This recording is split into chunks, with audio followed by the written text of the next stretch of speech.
Imagine stepping out to your own garage, coffee in hand, ready to tinker with a family heirloom car, only to find a massive SUV barricading it like a fortress wall.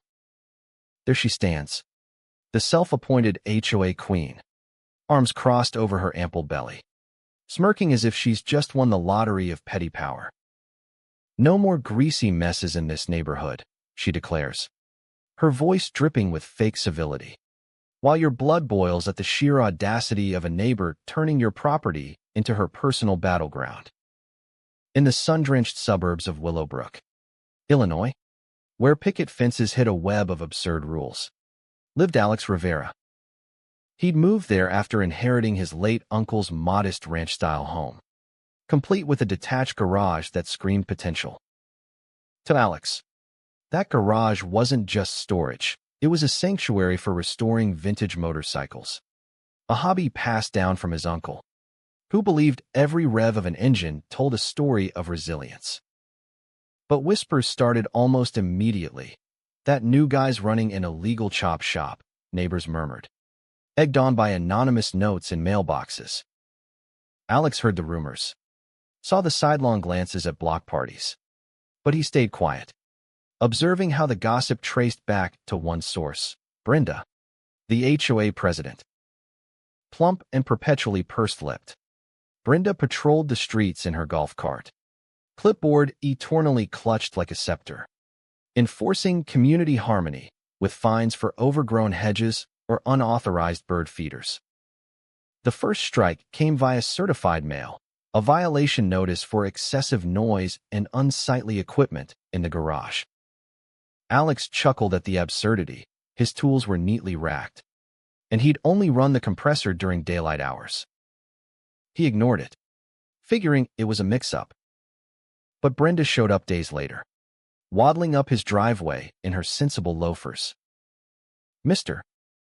Rivera," she cooed, her tone syrupy sweet yet edged with steel. "We can't have oily rags visible from the street. It lowers property values. You know. Think of the children." Alex wiped his hands on a towel, keeping his voice even. "It's my garage, Brenda. I'm fixing a bike, not building bombs." She smiled that plastic grin. "Rules are rules. Compliance keeps us civilized." He appealed politely, attaching photos of his spotless setup. But the fine doubled. Whispers grew. "He's probably dealing stolen parts," someone posted on the neighborhood app. Alex bit his tongue, documenting every letter, every snide comment. His patience a coiled spring. Tensions simmered until Brenda escalated, rallying a concerned residents meeting where she painted Alex as a menace. "His garage activities disrupt our peace," she preached, her chins quivering with feigned outrage. Fines piled up, $54 odors, $100 for visible machinery.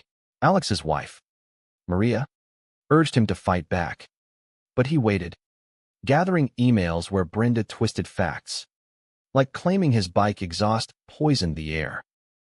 Then came the blockade.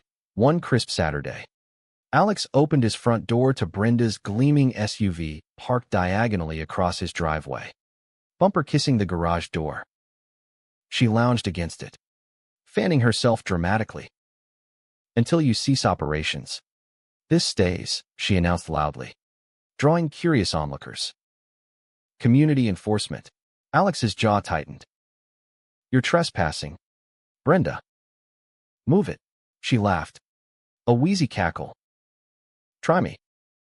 I'll have you cited for assault," neighbors whispered, some smirking at her overreach. Alex pulled out his phone, recording her tirade.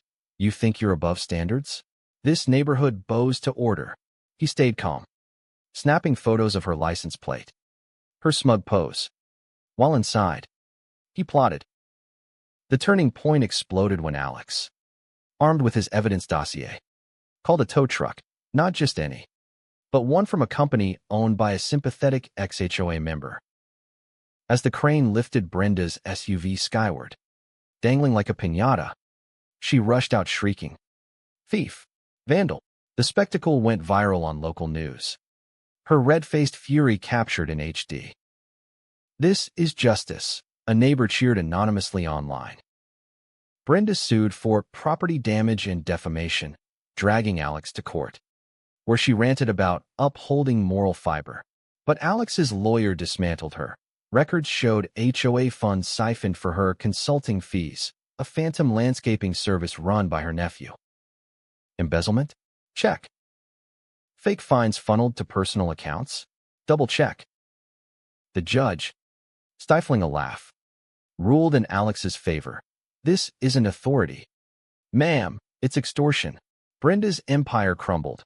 Audits revealed $20,000 in misappropriated dues, leading to her resignation amid jeers at the next meeting. Neighbors reclaimed their freedoms. No more wreath bans or bike fines.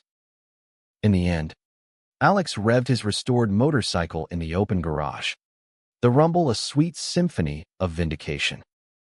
Brenda slunk away, her golf cart gathering dust. A punchline in suburbia. But here's the kicker. Was Alex the villain for fighting back? Or was Brenda's order just a mask for greed? You tell me, who's the real rule breaker here?